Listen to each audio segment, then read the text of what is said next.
پردی مزدور په اذانونو د ملا را پاسي پردی مزدور په اذانونو د ملا را پاسي ستړی وجود یې لا تمن وي چې بیا را پاسي لاستومانی پرونی وجود کې هغسې وي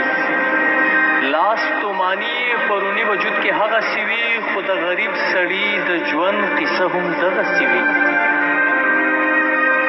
لا غزونی وجود کې هغه شان غړېږي لا غزونی وجود کې هغه شان غړېږي خو بېګارونه یې په سترګو کې د خان غړېږي د خېټې غم د بچو غم یې ناقلاره ساتي د بچو خېټه ډکوي خپله نهاره ساتي سترګې نظر نه کوي سم په داسې وخت کې وځي سترګې نظر نه کوي سم په داسې وخت کې وځي غټان اوده وي ټول د چم په داسې وخت کې وځي په مزدورو کې ځان وخوړو عجیب سړی دی چې داسې ونه کړي نو څه وکړي من الشیطان الرجیم بسم الله الرحمن الرحیم د ملکن ټي وي ګرانو مینوالو زه شیر علي خان بشرخیل یو ور بیا د ملکن ټي وي په شیشه باندې تاسو سره مخاطب یم موږ سره چې کوم ملګری دی هغه د څه تعارف محتاج نه دی زلمی شاعر دی د ادب سره او د ادابو سره دغه واسطه ده هغې د مدین ادبي ټولنې دپاره خدمات وخت سره انجام ورکوي او د څه وختونه هغه د ملکن ټي وي د مدین ادبي ټولنې باني کارکنانو کې هم شاملېږي نو د هغوی سره به خبرې کوو خو د هغوی سره د خبرو نه مخکې د هغوی یو شعر دی چې د جنگ فکر چې خور شوی له مودو دی نو تر غوږو مې اواز د اسویلو دی او د سپینګیري پلار سودا هم عجیبه وه دوکانداره د زلمي کفن پسو دی د دې شعر خالق چې کوم دی موږ سره هغه نجیب زیری دی نو راځئ چې ستاسو تعارف د نجیب زیری سره وکړو السلام علیکم جی شیر علي خان صاحب تاسو او ستاسو د ټول ټیم ډیره مننه په خصوصي توګه د ملکن ټي وي ډیره مننه چې تاسو خپل په دې مصروفه وخت کې موږ له وخت راکړو او په دې ستړو لارو باندې سفر وکړو او موږ له وخت راکړو نو ستاسو ډیره مهرباني او ډیره شکریه ستاسو د مینې پور وړی یم مننه نجیب زیری موږ به اولنی تپوس تاسو نه دا کوو چې نجیب زیری دا زیری تخلص تاسو څنګه ځان ته ایښی دی جي دا خو د وخت دغه سره اول چې ما شاعري کوله نو ما به سوچ کوم چې ځان څه تخلص وټاکم په څه وخت کې به مې ځان سره نجیب حق پرست لیکو په څه وخت کې به مې بیا داسې نور بیا اخیره کې داسې شو چې په دې زموږ په وطن باندې د حالات هم ډېر بد روان دي ډېرې سختې ورځې پرې روانې دي هر وخت مرګونه دي جنازې دي دماکې دي او زموږ ژوند چې دی هغه ټول د غم په خبرونو کې تېرېږي هره ورځ غم دی نو د دغه وجې چونکې زما شاعري چې د هغه هم دغه ترجماني کوي او د پښتون ولس لپاره زه کوشش کوم چې زه یو د روڼ سهار زیری ثابت شم نو په دغه وجه باندې ما خپل تخلص زیری خوښ کړی دی ادب چې دی دا زموږ پښتانه ټول ادیبان دي که تاسو وګورئ زموږ د پښتو ژبې یو ډېر تاریخي صنف دی هغې ته موږ ټپه وایو نو یو ټپه ده وایي سپوږمۍ کړنګ وه هراخېجه او یار مې د ګلو لو کوي ګوتې ریبینه دا ټپه چې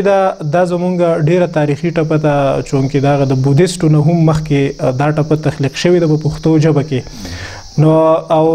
داسې ټپې او داسې نور څیزونه چې دي دا د دې شاعران نه دي معلوم نو د دې نه دا ثابتېږي چې زموږ پښتانه چې دي دا فطري طور شاعران دي او بیا زما د پښتو ژبې او د ادب سره د شعر داسې هغه اټکل نیټه به ماته نه معلومه چې ما کله شعر او شاعري شروع کړې ده خو داسې راته یاد دي چې زه د سکول دغه ومه طالب علم ومه په هغه وخت کې ما شعرونه لیکل هغه به یا به د شعر په معیار پوره یا به نه خو زما شوق بیا د وخت تېرېدو سره چې زه کله مردان ته لاړم په ولی خان پوهنتون کې داخل شوم هلته بیا یو تنظیم و ادبي دوستانو مرکه مردان ورته وایي نو د هغو سره به بیا زه تلمه راتلمه هغه اجلاسونو کې به کېناستمه نو د شعر هغه لږ څه دغه چې بنیادي څیزونه ما هلته زده کړو اوس دا مهال چې دی موږ یو خپل تنظیم دی مدین ادبي ټولنه په هغې کې د نورو ملګرو نه هم زده کړه کوو او که موږ له یو دوه درې ټکي راځي هغه نورو ملګرو ته هم ښایو صحیح ده نجیب صاحب مدین ادبي ټولنه کې تاسو بشیت د عهدهدار څه او د کوم وخت نه مدین ادبي ټولنه په مدین علاقه کار کوي؟ شیر علي خان صاحب دا ډېره صحیح پوښتنه وکړه ځکه اکثر ملګري سوال کوي چې مدین ادبي ټولنه کله جوړه شوې ده، څنګه جوړه شوې ده. نو مدین ادبي ټولنه چې دا کومونګه د دې په تاریخ کې لاړ شو نو د 1998 2000 په دغه کلونو کې په مدین کې اول یو ټولنه و درویزه ادبي ټولنه چې د هغې بانی چې هغه خادم خواجه استاد صاحب و، بیا هغه وفات شو. ورسره نور رحمزده غمزده صاحب بیا په څه وخت کې زمونږ نور ملګرو هغو دا ټولنه را رسوله او مونږ چې زه په خپله راغلی یم چې د مردان فارغه شوم نو 2015 کال کې چې زه کله دلته رالم نو ما د مدین ادبي ټولنې سره ځان چې دی هغه مې وپېژندو او اوس د مدین ادبي ټولنې د ستر سکتر په حیث باندې خپلې ذمهواریانې سرته رسوم. صحیح ده. تاسو سره په موجوده وخت کې ستاسو په خیال باندې تاسو کوم شاعر خوښوئ؟ شاعران خو اسې ټول د پښتو شاعران دي، زموږ دپاره ټول قابل قدر او عزت دي، خو کومو شعرونو ته تاسو د هغوی توجه ورکوئ؟ ستاسو ذهن، ستاسو غوږونه، ستاسو زړه هغه طرف ته دی چې هغه ستاسو پسندیده ستاسو زړه پورې شاعر دی. زمونږ ټول شاعران کم سړی چې پښتو لیکي او په دې ژبه کې شاعري کوي چونکې پښتو زمونږ مور ده او زمونږ د دې مور ستاینه چې څوک کوي مونږ ته هغه ټول قابل قدر دي. خو خصوصي طور زما هغه شاعران خوښ دي چې هغه زمونږ په دې وطن باندې کم حالات روان دي د دې حالاتو صحیح ترجمانی کوي نو هغه د دې وخت نماینده شاعر دی او د وخت نماینده شاعران چې دی هغه ژوندي پاتې کیږي. لکه زه به تاسو ته د رحمان بابا مثال درکمه. رحمان بابا د نن 300 کاله مخکې ویل چې په سبب د ظالمانو حاکمانو کور او ګور او پیښور درې واړه یو دي. نو د هغه زمانې هغه سیاسي صورتحال د دې وطن حالات رحمان بابا بیان کړي دي او موږ ته داسې یو لاره ښودلې ده چې کم شاعر د خپل وطن حالات په دې قوم چې کم سختي تیریږي، کمې راحتې پرې راځي او بیا د قوم رهنمایي چې کم شاعر کولی شي نو هغه زما د خوښ شاعر دی. که زه نومونه اخلم نو دا به بیا داسې زیاتی او دا داسې به زما نه ونه شي چې زه تاسو ته یو نوم واخلم. صحیح ده. نجیب موږ سره به کم شعر شریکوئ؟ منځ کې به بیا خبرې کوو او موږ سره به کم شعر شریکوئ چې هغه داسې په زړه پورې شعر خو ستاسو هر یو دی؟ زه به تاسو ته د غزل یو څو شعرونه ووایم. شعر دی چې د وطن د ګلدرو ساتل پکار دي، د وطن د ګلدرو ساتل پکار دي، د سپیزلو ننګیالو ستایل پکار دي او غاړه ورکړئ یو پښتون و بل پښتون لا، غاړه ورکړئ یو پښتون و بل پښتون لا، یو پښتون له بل پښتون منل پکار دي او په هر وخت کې د حسین ناره واجب ده، په هر وخت کې د حسین ناره واجب ده، په هر حال کې د یزید غندل پکار دي او که پیښیږي د حالاتو ګړنګونه، که پیښیږي د حالاتو ګړنګونه تور ته تور او سپین ته سپین ویل پکار دي او آینه که چاته نسی کافر کیږي، آینه که چاته نسی آینه که چاته نسی کافر کیږي دی بدبختو له ګونې لړل پکار دي او په شعرونو به ونه شي نجیب زیریا هم له دې سره سنګر ته تلل پکار دي. زبردست، ډېر زبردست، ډېر زبردست او ډېر ښکلې شاعري. خو دا راته ووایي چې تاسو د کوم وخته پورې داسې خپل یو سوچ دی چې یاره زه به د شاعرۍ او د ادب دپاره خدمات ورکوم په کوم سکول کې چې تاسو فلحال په یوه ډیپټۍ باندې نو د هغه ماشومانو هم تاسو دې طرف ته کوشش ورکوئ چې یاره پښتو ادب دی، پښتو خاورې د دې سره مینه د شعر او شاعر په زمان باندې وکړي؟ د شیر علي صاحب تر څه وخته پورې چې خدای پاک ژوند را کړی و په دې ځمکه زموږ څونه دانه اوبه وو دغه وخته پورې به د پښتو ژبې او د ادب د خدمت نه به هیڅ قسمه سرغړونه نه کوو، د دې به پوره کوشش کوو. نو کم ماشومان چې داسې شوق لري او موږ هغو ته ګوري چې هغه کم طرف ته مایله دي نو بیا د هغې متعلق بیا د هغو دغه کوو. نو تاسو یو ټپه مو ووایه که نه ملکن ټي وي مینوالو ته؟ نو ټپه خو دا ده چې د دیدن نصیب نه وي، چې د دیدن نصیب نه وي په یو کوڅه کې سره مخکې وروسته شي نه. داسې نور هم ډېر شی ټپې دي او د هغې وایي او ټپه چې ده په پښتنو باندې ډېره ښه لګي او په ډېره ښه طریقه باندې پښتانه ټپې وایي او هر چا ته ټپه یاده ده. صحیح ده. زیریا دا راته ووایي چې پښتو شعر او شاعري ادب په مخکې روان دي که نه څنګه چې نور رسم و روایتونه حجرې ډېرې او دا شي نه پاتې شو دا به هم پاتې کېږي که نه تاسو به دا محنت کوئ چې پښتو شعر او شاعري ادب د مخې ته یوسئ؟ پښتو شعر او شاعري او ادب دا که زه تاسو ته لږ تاریخي لاړ شم تاسو به 2 منټه اخلم. اول کومګه دغه کو د پښتو ژبې اولنې شاعر چې دی په 122 هجری کې دی هغه زموږ سره امیر کروړ دی. دغه اولنې شعر چې زم زمری په دې نړۍ لما تل نشته په هند او سیند او په تاخار او په زابل نشته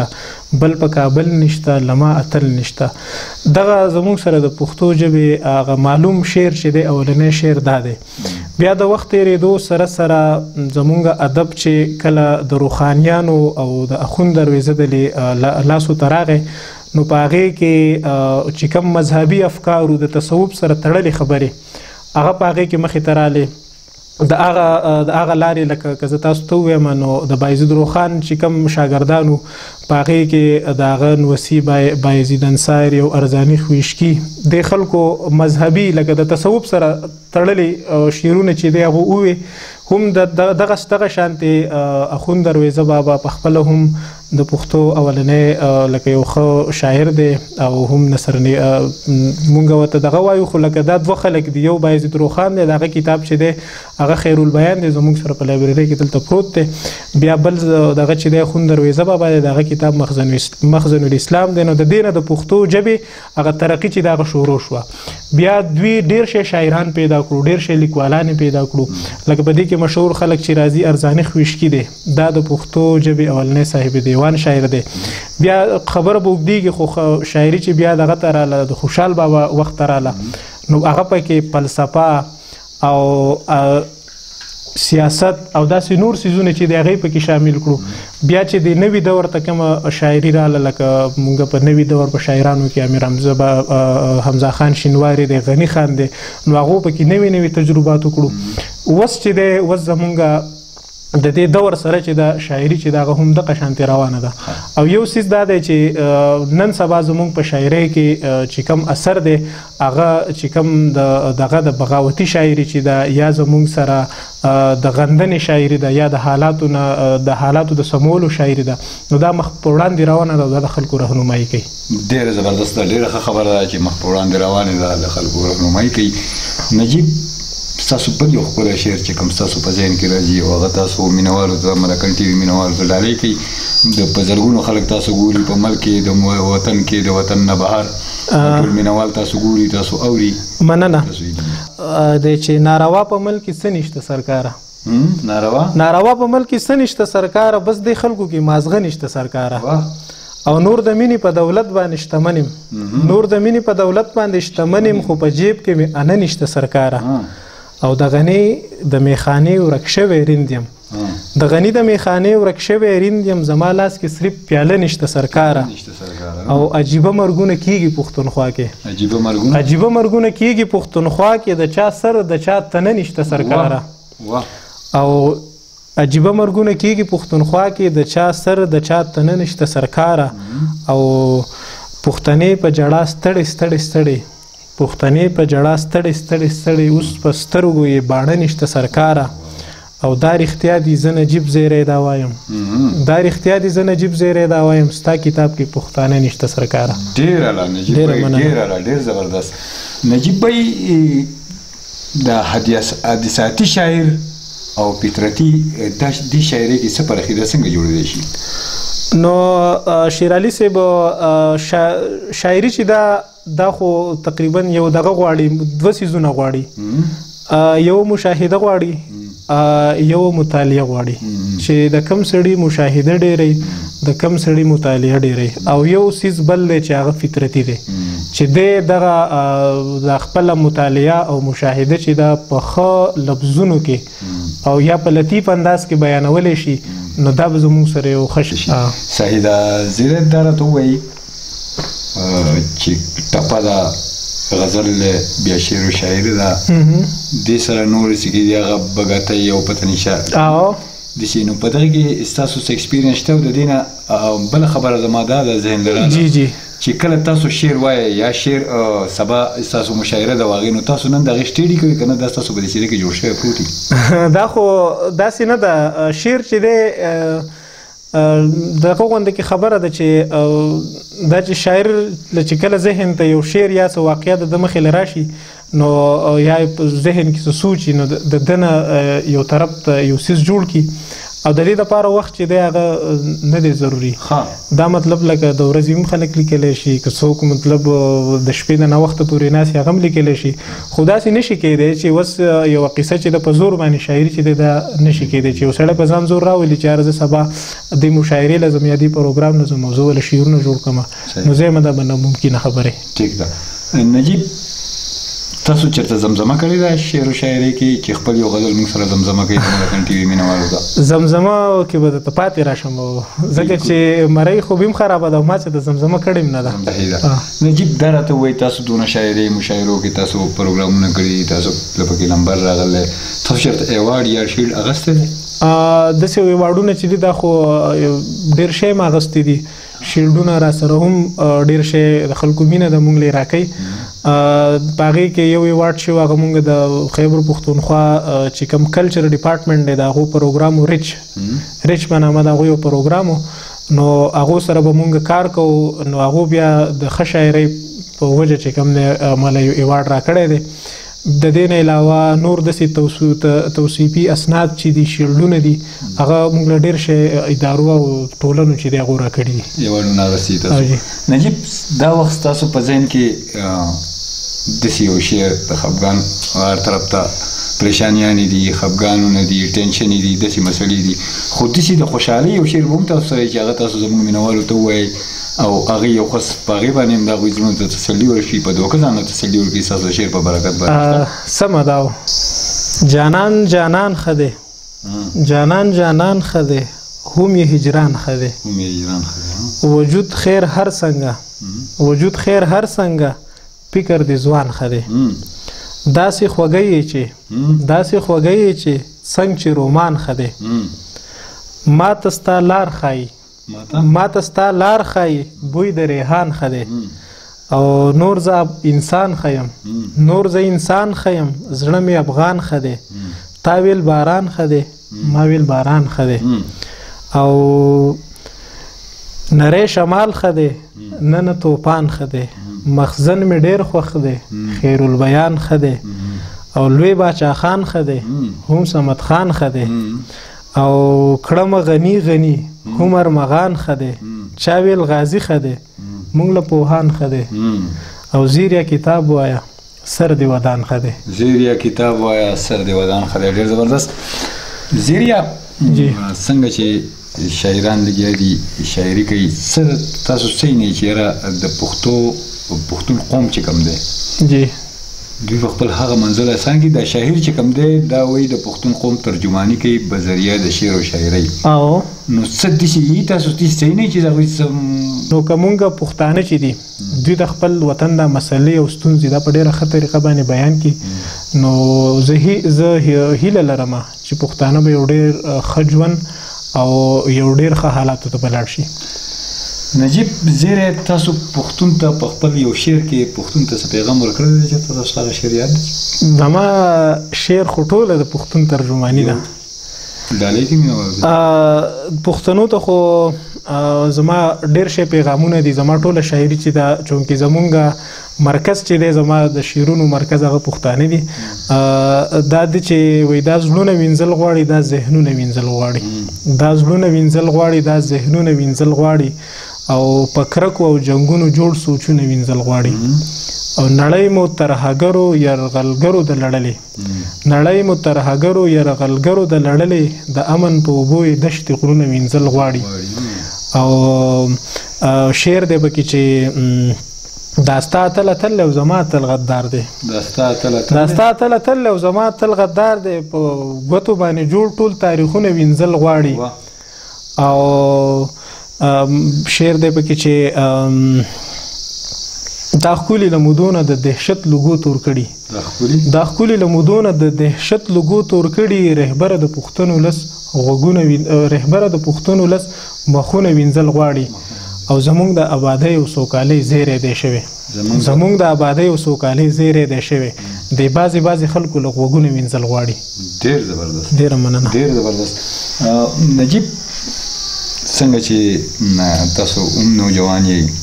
لګیا یې شعر و شاعري هر سړی په خپل یو طریقه باندې په خپل یو طرز باندې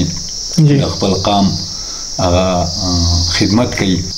د سواد په حسن باندې تاسو چېرته شعر لیکل دی دا څوک دی چې ازغي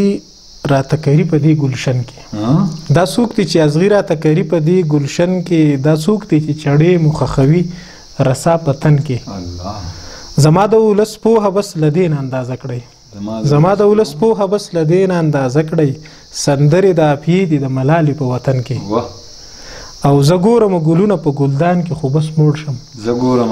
ګلونه په ګلدان کې خو بس موړ شم چې ووینم د ګل په شان ماشوم په سور کفن کې او ته مه یېرېږه خیر دی د رڼا به څه رشته دی ته مه یېرېږه خیر دی د رڼا به څه رشته دی ښکاره به شي دا لږه تیاره ښه ده په وطن کې او ساده خبره دا ده چې ستا سر په ورکېدو دی ساده خبره دا ده چې ستا سر په ورکېدو دی تر اوسه توپیر نه کړې ته په دوست او په دښمن کې او ما زیرې د خپل سواد د ګلدرو نه کیف اغستی ما زیرې د خپل سواد د ګلدرو نه کیف اغستی نو څه نه څه رنګونه خوبوي زما په پن کې ډېر زبردست ډېر زبردست مینوالو د نجیب زیري سره موږ ناست یو د هغه نه ښکلي ښکلي شعرونه اورو خپل مینوال ته ډالۍ کوو تاسو هم ملکن ټي وي وګورئ سبسکرایب یې کوئ لایک یې کوئ د خپل ملګرو سره شیر کوئ زموږ معیاري او خوندور پروګرامونه وګورئ د خپل ملګرو سره شیر کوئ او په دې سیمه کې دا سیمه ډېره زرخیزه ده دا سیمه ډېره ښکلې ده دې سیمې ښکلي ښکلي شاعران پیدا کړي دي د ادبیان پیدا کړي دي دې سیمه کې ډېر څه شته دې سیمې ته نظر پکار دی په دې سیمه کې ګرځېده پکار دي او په دې سیمه کې د داسې شاعرانو لټون پکار دی دا زلمی شاعر نن چې زموږ په خوا کې ناست دی بغیر د څه تیارۍ نه موږ دله نن راغلي وو په دې غرونو راختلي وو زموږ د ملکن ټي وي کوم ملګري چې موږ سره راغلي دي هغوی هم په دې غرونو باندې راوخاتو او د پاره د دې چې موږ د پښتو او د پښتنو چې کوم اداب دي خدمت دی هغه د ملکن ټي وي په شیشه باندې دنیا ته وښیو نو نجیب زیری موږ سره ناست دی د ده نه به شعرونه اورو ښکلي شعرونه به اورو نو اراده هم دا ده ده ته به خاص کوو چې موږ ته یو انقلابي شعر ووایي چې هغه د ملکن ټي وي مینهوال یې واوري نجیب زیری انقلابي شعر د زړه نه مې راتېرې یو څو څړیکې شي سندرې د غم په چم کې کریکې کریکې کریکې شي سندرې ته وګوره زمونږ داستانونه څومره پټ دي ته وګوره زمونږ داستانونه څومره پټ دي د ځینې بختورو یو څو لیکې شي سندرې او د کلي د ګودر هم د چینار غم پکې جاړم د کلي د ګودر هم د چینار غم پکې جاړم د دې نه به نو نورې څو باریکې شي سندرې او تر لرې لرې پورې د ملا غږ رسېدلی تر لرې لرې پورې د ملا غږ رسېدلی تر ډېرې مودې پورې به تاریکې شي سندرې او چاپیره رقیبان دي ما ته غوږ دي تا ته غوږ دي چاپیره رقیبان دي ما ته غوږ دي تا ته غوږ دي زما او ستا ترمنځ دي اړیکې شي سندرې او زاهد دا خلوت به دي په دې دنیا جنت شي زاهد دا خلوت به دي په دې دنیا جنت شي چې ستا د تسپو کړس سره شریکې شي سندرې او مونږ هله به د ژوند په کږلېچو کې زیری وینو زما او ستا چې کله یوې کې شي سندرې مینوالو تاسو وکتو نجیب زیری موږ سره خپل شعرونه شریک کړه د ملکن ټي وي مینوالو ته ډالۍ کړه موږ به ګرځو شاعران به ګورو شعرونه به ګورو کلي کوڅې به ګورو د سوات د خپل سیمې ښکلاګانې به دنیا ته ښایو